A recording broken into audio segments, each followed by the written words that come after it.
Hi guys, this is the FireButton Podcast then. What number are we on? Number 3. Aha. Yeah, see, I count. I can do that. Hi, I'm Jay.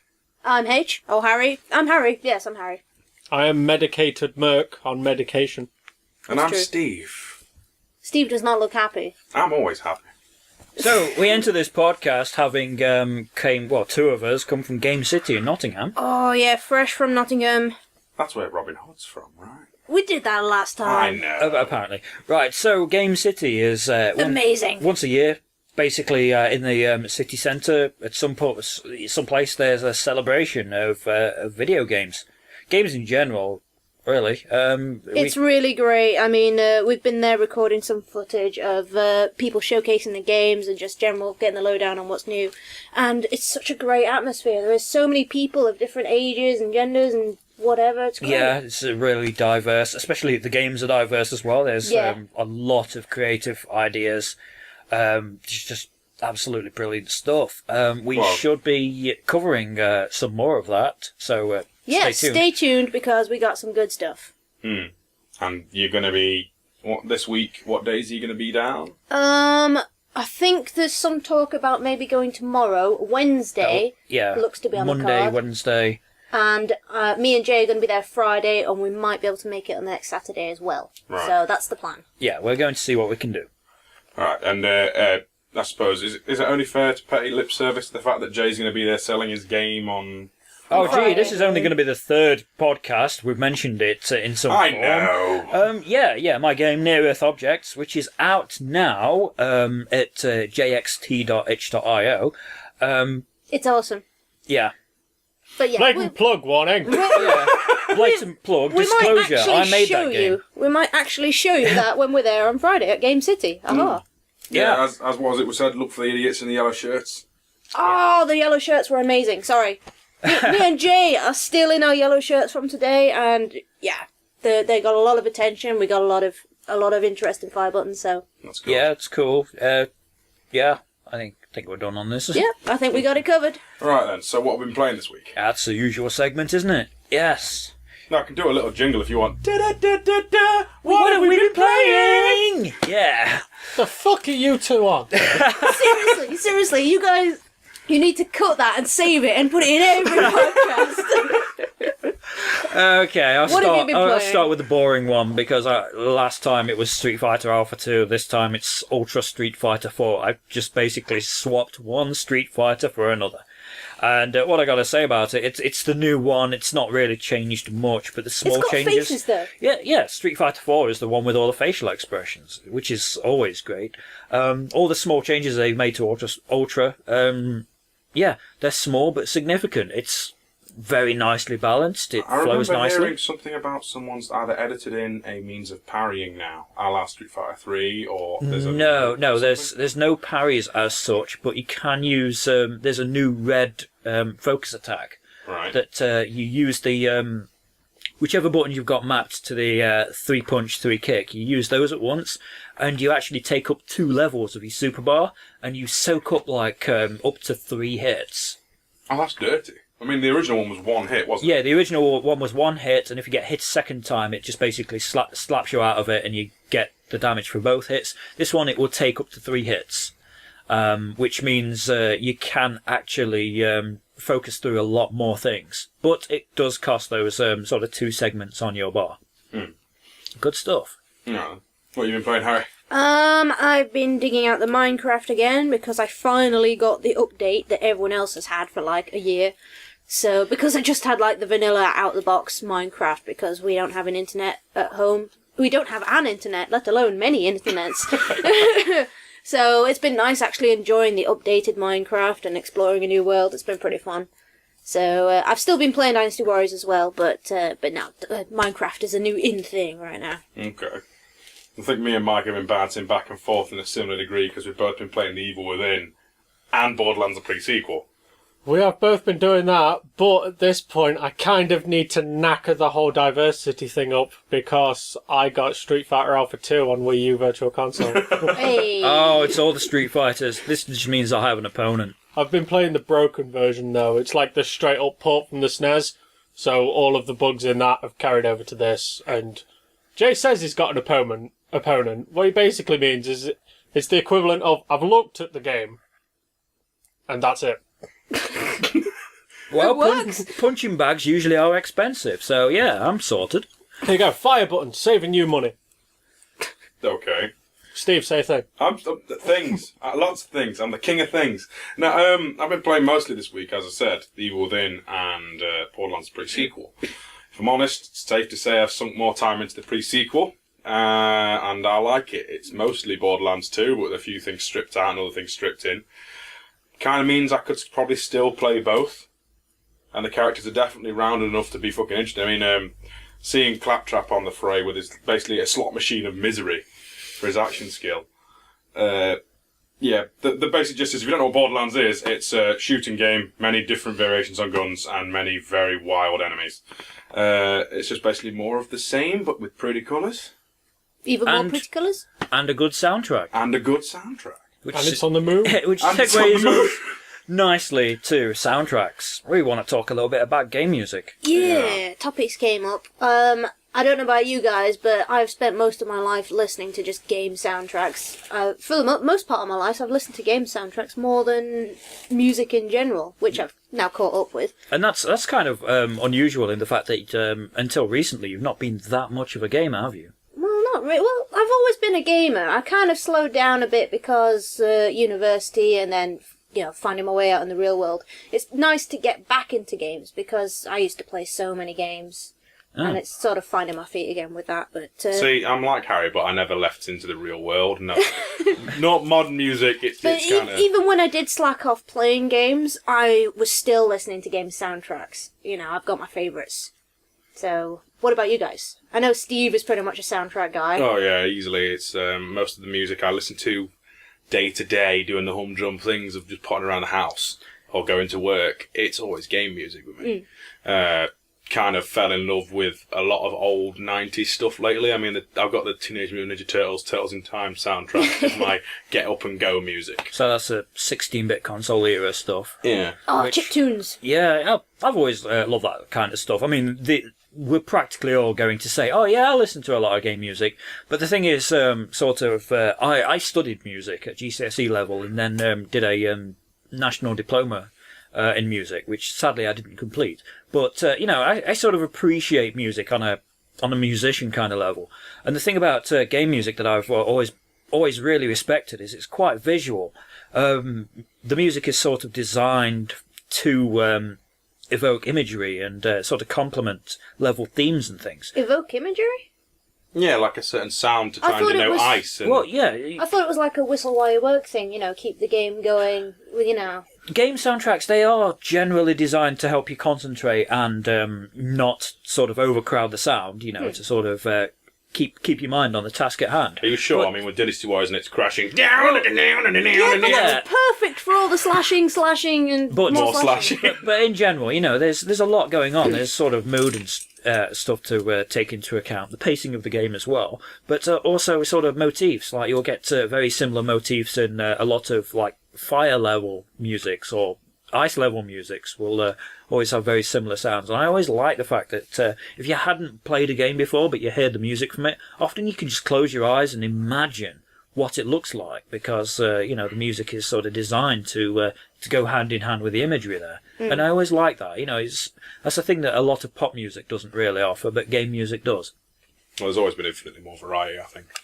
But that's because there's a lot more. Well, for every album there's at least like another 10 games these days with all the indie developers and things. Not saying there isn't indie musicians, obviously, but What about you, Mike? The thing with game music with me is I've always been a fan of like the old school like Sonic soundtracks. I fucking love the sound of those. But in recent years, I've been trolling the YouTube, and there's a few people that are on my subscriptions list. They take tracks from video games and they cover them in different styles of music, and the arrangements of it.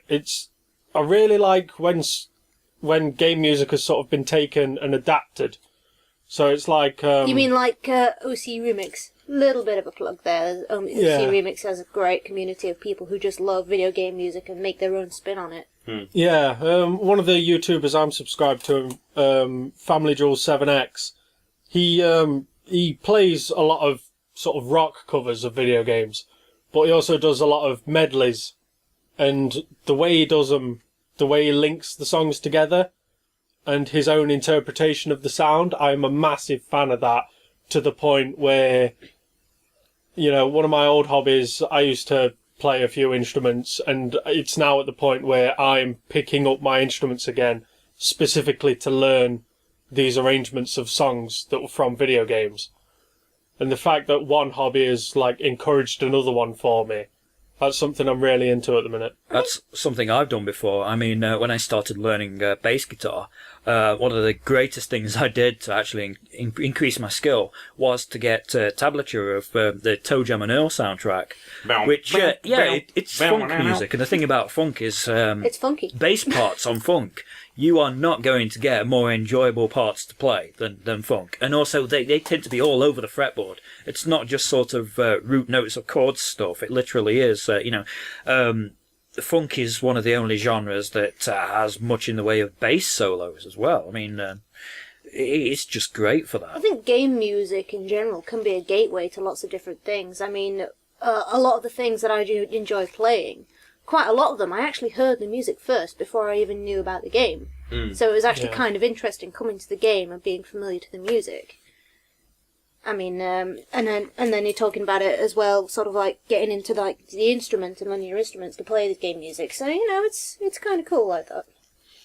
So if we had to break it down, who would you think is your what would be your ideal game soundtrack?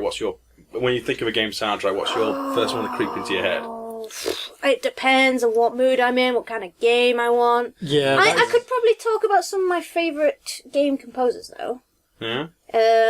One for me is Stuart Copeland, for those who know or don't know. He's actually the drummer for the band Police, Police with Sting. Before Sting left, and did his solo thing. Stuart Copeland is responsible for the soundtracks of the first 3 PlayStation Spyro games. And that soundtrack has been with me for years and years and years and years. I absolutely adore that soundtrack. Another one that's actually been with me longer than Spyro is actually, I'm not sure how to pronounce the name, it's French, Phil Vacher. But anyway, he did the soundtrack for Little Big Adventure 2, and that was actually the first mixtape I ever had on the first cassette Walkman I ever had when I was probably about 7 years old, and it was just a soundtrack, some really great moody ambient stuff. You made it yourself, kind of? Well, my dad made it for me because I didn't know what the hell to do with a cassette recorder. But, so yeah, those are probably my top 2 game composers. Not saying those are the only 2, because there are absolutely loads I could mention. Absolutely loads. I was thinking I'm going to probably play it safe and say something like Jesper Kid of Assassin's Creed fame, but I preferred his more synthy stuff, like I was saying earlier, Borderlands and the Hitman soundtrack stuff. Most of the Hitman stuff. I'm not the biggest fan of the operatic suite. I have liked Jesper Kid's music for quite a while. My love for his music goes a bit older, actually. From Sega Saturn era, he did the 32-bit console era, Sega Saturn and PC game Amok, where you're sort of a little walker going around. There was kind of a synth rock soundtrack for that. Oh, that's great. Yeah. On the Sega Mega Drive, he did the soundtracks for Red Zone, that I'm not really familiar with, and a game called Subterranea, which has an amazing, almost sort of, I don't know, The Prodigy meets Mike Oldfield kind of that's cool. This is a game soundtrack composer that's from ye oldie video games in the 90s. He's still going strong. Yeah, he started strong. He's moved with the scene and the technology, and he still writes really good music. He did Stay the Case soundtrack as well, now I think about it. Did he? Yeah.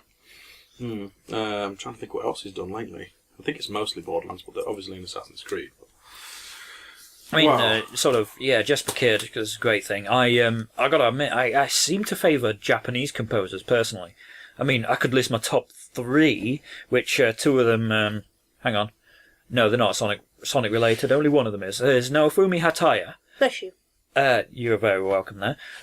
Who, that was the main musician for Sonic CD, but also did Burning Rangers, Nights into Dreams, a whole bunch of Sega things. another musician, Japanese. They're all Japanese. There's Michiru Yamane, who was basically the sound of Castlevania Symphony of the Night, and a lot of Castlevanias. She did Portrait as well, did she? She did Portrait of Ruin. That was one of her last ones. But actually, I'll come back to that. One of my favourites of hers was actually Castlevania Lament of Innocence. It wasn't the most popular game, but that soundtrack was basically Castlevania disco in most places, sort of mixing like electronic dance music with the usual spooky Castlevania thing. Should we round this out then with perhaps one of the worst game soundtrack things you can think of? But what about Mike's? I want to hear about Mike's. Okay, go on, Mike. So I don't really know the names of a lot of composers, but a lot of the tunes I like, I've got to say, even though I never personally owned one, a lot of the Sega Mega Drive soundtracks were amazing.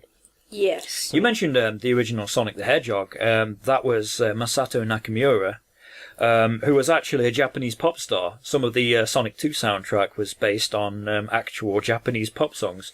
It would be like the equivalent of having Michael Jackson songs in Sonic 3.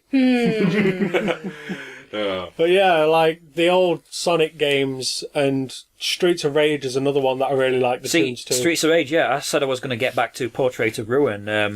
Michiru Yamane worked with Yuzo Koshiro on Portrait of Ruin, the Castlevania game on the DS.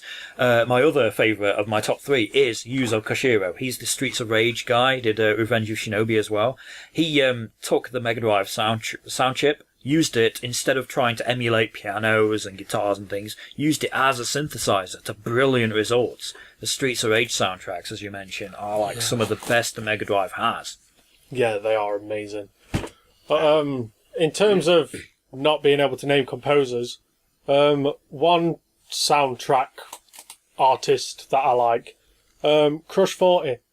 They are a band responsible for a lot of Sonic songs, and one of the reasons I like them... It's like your car mix CD. It used to be on my car mix CD, but a big reason I like them is because they were doing a lot in Sonic Adventure 2, and... pretty much every 3D Sonic. Yeah, a lot of the 3D ones, but when Sonic Generations was being made, they took the songs that they'd done for the original games, and they made, like, additional 2 versions of each of the songs. Classic and modern. Yeah, like City Escape from Sonic Adventure 2. That song sticks with me since I first played the fucking game. The first level, the fucking punky jazz funk, I don't even know what to classify it as. But then they took that song, and for the modern stage in Sonic Generations, they amped it up, they made it a little bit more thrashy, more of a rock song. And then for the classic version of the stage, they took, again, the same song, and they turned it into a dance tune. And none of the 3 sound bad to me, and I love that. The classic City Escape, they actually mixed in some of the Sonic 3 Endless Mine theme with that. I've not noticed that. I'm going to go listen. There's an Endless Mine? It's one of the 2-player competitive stages. Oh, right, okay.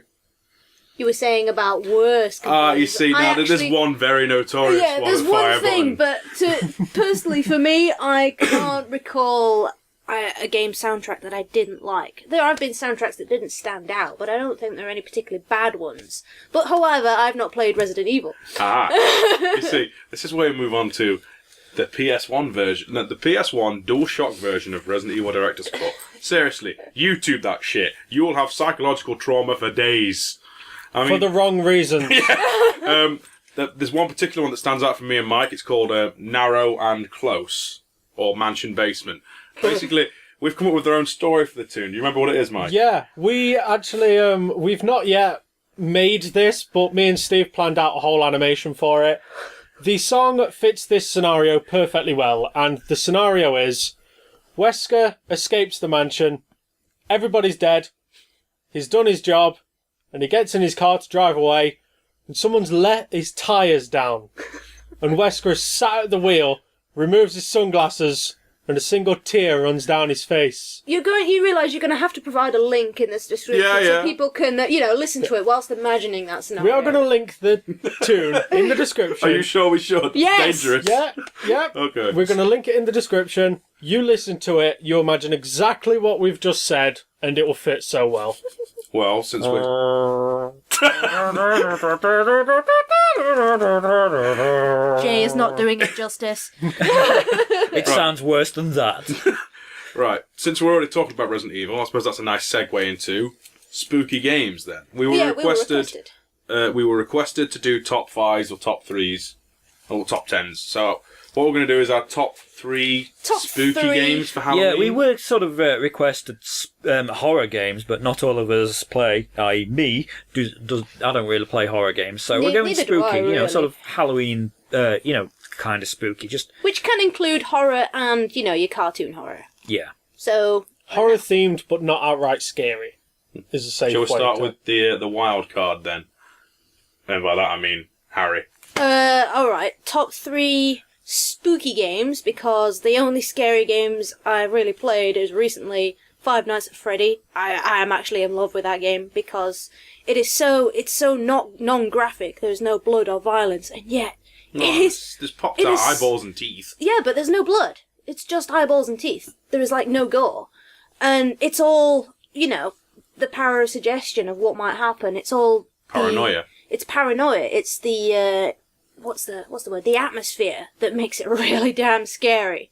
And it does this without jump scares as well. It does have jump scares in it, but the entire mood of the game does not hinge around the jump scares, which I think is fucking amazing. So yeah, scares the shit out of me. The other one that kind of sometimes scares the shit out of me, but is probably going to sound weird, is Pac-Man, because seriously, when those ghosts are chasing you around, and I love that. I love that shit. It's cool. My third one is a spooky themed game. You were talking about Castlevania. Yeah. I'm on about Castlevania Symphony of the Night. It's kind of the only Castlevania I've played, but man, that is a work of art. The pixel, the music. Michiru Yamane. Yep. The art is Ayami Kojima. Oh, yes. Character designer. And, yes, the main character, Alucard's voice is like chocolate. Oh, I want him to read me a bedtime story. I want him to read The Very Hungry Caterpillar to me. So, yeah, those are my 3 games. Go on then, Joe. So, I don't really play horror stuff, but spooky, sort of the horror themes, the cliches, I love them to bits. Like Darkstalkers. I play a lot of Street Fighter, but, really, for me, it's Darkstalkers. You can play as mummies, zombies, werewolves, vampires, the entire fucking shebang. They've just got a whole bunch of, tales used to scare children from all around the world, it seems. There's an abominable snowman.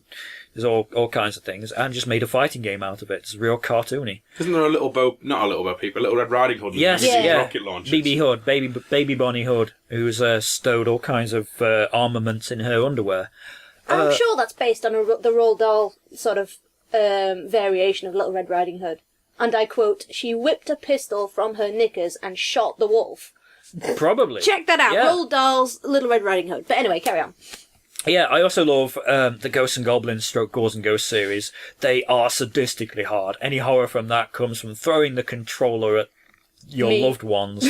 And, yeah, because the game, it's bullshit hard. It was, I want to be the guy before I want to be the guy. I've got to quickly cut in there. You mentioned Ghosts and Goblins making you throw controllers at your loved ones. That happened. My dad was playing that, and he beat the boss, and it gets to the point where it's like, yeah, you did it, but you didn't get the key, so you got to do it all again. He threw the controller, and it hit me in the side of the head. Oh, so I joke, but there's elements of truth in that. Although, my third one, horror themed, is, we've covered this, FireButton, it's got to be Death Smiles. It's not really horrific in any way, it's just got the sort of spooky Halloween stuff going on. And Mary the Cow. Yeah, to me, the whole spooky thing, it's not about horror, I just find these things cool and cute. Skulls, ghosts.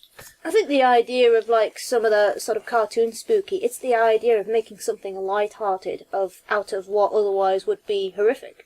Yeah, I guess this is why, I was having a bit of a rant before the podcast that games generally don't scare me. It's probably why horror games don't appeal to me. I don't know, you played Alice Madness Returns, isn't that a bit... Yeah, but that's not for no. horror, I though, played is the original American McGee's Alice, and I didn't find that horrific at all. It's just Alice in Wonderland stuff. See, I'm probably got the most boring choices of the three. My first one would probably be Outlast, because the game's built to creep you out anyway, and you get to all these sections where it puts you in the situation where something's going to come after you. You don't know where you're going next, but you've got to do it. So it's sort of like you have to learn under pressure. That's cool. The second one, probably Evil Within. Been playing that recently. And Resident Evil 4.2. yeah, Steve, the bastard, makes it sound like it's Resident Evil 4.2. I know it So I isn't. started playing the game, and I was fucking shooting the things. Yeah, brilliant. The most bullets I've had dropped was 3 from a bastard that took 6 to kill. So I've got a gun that I don't want to fucking use, and that's good for building me up. It gets easier. The third one, this is going to sound a bit childish, but I picked Pac-Man. true. Any of the Aliens games. Because Aliens is my mum's favourite film. Alien Trilogy, how could I forget about that?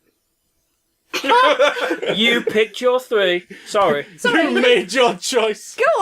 Go on then. Yeah, Aliens is my mum's favourite film, so I saw it as a kid, and not a lot of things carried with me through childhood, but my fear of facehuggers did. But the facehuggers don't even get anyone in the original cut of Aliens you'd have watched back then. Yeah, but they're still creepy. Anyway, the gist is... Have you played Trilogy? It comes up on the screen. That's nothing compared to Alien Isolation. That is horrible. That is the thing that gets me about it, because I've never liked facehuggers. They've always creeped me out. I don't think you're meant to like them. Shut up! But facehuggers have always creeped me out. Whoever made the decision to make a game where facehuggers jump at you and put it in first person, I fucking hate you. I'm going to make that game. I've already played 4! Steve. Hang on, did you 2 or 3? Did you? I did 3. Oh, okay, sorry. Outlast, Evil Within, any Alien thing. I did 9. See, I'm racking my brains, okay? We obviously... come on, FireButton viewers and fans. Which one's going to be number 1? I'll give you a clue. It involves doors. And porn. Possibly together. Possibly together. Then there's a dude in shitty, cheap trainers. And dying trombones and sad Wesker. Yeah. No, that's Resident Evil 1 now. It's the same franchise. Very different games. But, okay, number 1's obviously going to be Resi 2. Stereotypical horror. And to be fair, you can go in depth with that by watching the banters. I'm going to we know that. We know Steve's going to say Resi 2. For the second one, I'm going to go with probably Silent Hill 3, because that is one of the first games that was a horror design game. Literally made me want to put the pad down and walk away. It was creeping me that much out. Like, there's a room in it where you walk in, you're sealed in, there's just a mirror, and you. That room slowly gets completely fucked up, and I think it's called the virus visual system they used. It was for Silent Hill 3. It was disturbing, the walls bleeding and everything corrupting. It looks like one of my nightmares made flesh. And it killed me. And I just had to put the game down. Few other scary games have done that. For number 3, probably going to be Dead Space. People are going to say, well, why have you not mentioned Amnesia? Never actually played it. I'm just throwing that one out there for all the people who are going to go that. But Space. Dead Space, it had, again, some of the creepiest sound design in a game. Admittedly, a lot of it's overshadowed by, loud, flipping every monster's followed by a string quartet and an orchestra. Sneezing. But at 4 a.m. in the morning when you're on your 5th cup of coffee and all of a sudden, it sends you up the walls. And it's another one of those games where it disturbed my dreams, and when I went to bed and turned the game off, I literally had to turn the stairwell fucking light on to get up the stairs and then turn it off again, that kind of thing, getting under my skin. But that's why I like scary games, stuff that makes me feel a bit... Fair enough. Can't complain. I guess that's really all there is to it. Yeah, that's about it. I mean, Halloween looms, so, we got some more spooky games to come. They've all seen the trailer, haven't they? Oh, yeah, they've probably seen the trailer. Alright, Well, I guess we should probably round out then. I do apologise, it's been a bit of a long one this time, folks. As always, if you want to put a suggestion as to what we'd cover next week, go ahead. If you're planning on seeing us at GameCity, we'll say hi. Say hi For the back. yellow shirts. Yeah, the idiots in the yellow shirts. And thanks for listening. Bye. See ya. Sega.